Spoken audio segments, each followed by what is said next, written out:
Hi friends, கலையரசியம்மா வந்திருக்காங்க. Mutton குழம்பு வைக்க போகிறாங்க. பாருங்கள், கலையரசியம்மா ஊர்லேருந்து வந்தோடனே களத்தில் இறக்கி விட்டாச்சு. எல்லாம் தயாராக இருக்குது. வாங்க மட்டன் குழம்பு வைக்கிறது எப்படின்னு கலையரசியை பார்த்து தெரிஞ்சுக்கலாம். ஓகேவா?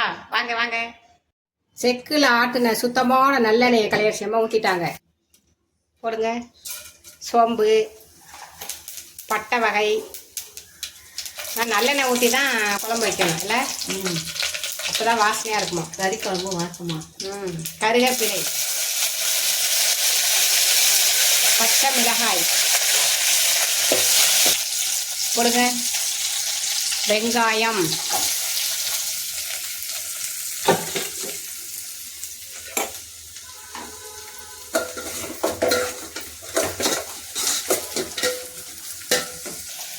தக்காளி பழம். ஏன்னா இந்த இருக்க மட்டன் வேக வச்சதெல்லாம் தக்காளி எல்லாம் போட்டிருக்கு, அதனால இதில் கொஞ்சமாக சேர்த்துக்கிட்டாங்க. தக்காளி போட்டுட்டு வதக்கிக்கவும். மிளகாத்தூள்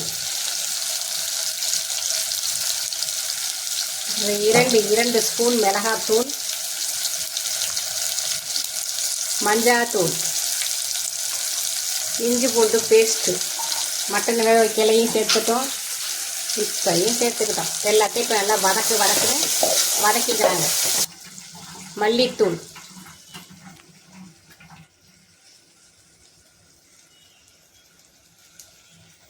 மூணு ஸ்பூன் மல்லித்தூள்,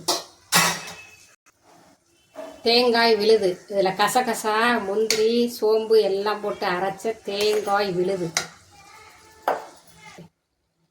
இதெல்லாம் நல்லா வதக்கிட்டு உருளைக்கிழங்கு போடுங்க. நாங்கள் தான் சொல்லியிருக்கேனே, மட்டன் சிக்கனில் வந்து உருளைக்கிழங்கு இல்லாமல் நாங்கள் வைக்க மாட்டோம். போடுங்க. அந்த உருளைக்கிழங்கு எடுத்து சாப்பிடல எப்போதும் டேஸ்ட்டாக இருக்கும். அதனால் இதெல்லாம் போட்டு நல்லா வதக்கிட்டு அதுக்கப்புறம் தான் நம்ம மட்டன் வேக வச்சுருக்கோம், அதனால் அப்புறமா சேர்த்துக்கலாம். போடுங்க. கறியில் உப்பு போட்டிருக்கோம். அப்புறம் அது குழம்புக்கு தேவையான உப்பை கலையரசியம்மா போட்டாங்க. உப்பு அதிகமாக இருந்தால் என்ன பண்ண முடியும்? ஒன்றும் பண்ண முடியாது. அதனால் அளவாக சேர்த்துக்கிட்டு வேக வச்ச கறியாக சேர்த்துக்கலாம். இந்த சூப் எடுத்து எல்லோரும் குடிச்சுப்பாங்க. அதில் இப்போ கறி மட்டும் தான் மிச்சம் இருக்குது. கள்ளி தண்ணியில் வேக போட்டோம்ல, அதனால எடுத்து எல்லாம் குடிச்சிட்டாங்க. நல்லா கலக்குன்னு கலக்கிட்டு குழம்புக்கு தேவையான தண்ணியை ஊற்றி நல்லா கொதிக்க விட்டுலாம். தேவையான தண்ணி கிண்டுங்க. கிண்டிட்டு கறியெல்லாம் வேக வச்சாச்சு. குழம்போட பச்சை வாசனை போட்டும். அப்புறம் கடைசியாக ஒரு வாட்டி தேங்காய் ஊற்றுவீங்கல்ல, சொல்லுங்கோ.